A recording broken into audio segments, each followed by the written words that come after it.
ان الزين كاين في المغرب، حيد عليا ما كاين في حتى شي بلاصه اخرى. هنا هاد البنات هنايا كاينين، ماشي ما كاينينش، ولكن عندهم واحد المعايير اخرى ديال الجمال اللي لا تلائم هاد العبد هذايا.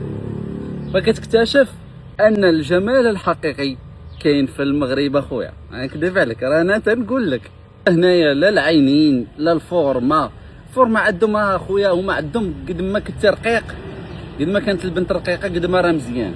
اش غنديروا بالرق؟ اش غنديروا بهذا الرق هذا؟ ما عندنا ما نديروا به.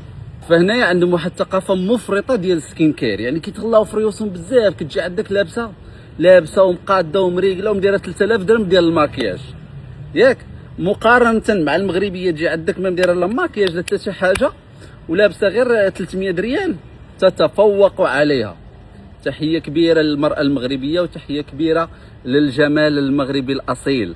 هذه خذوها من عندي، راه عامين في اسيا، ياك؟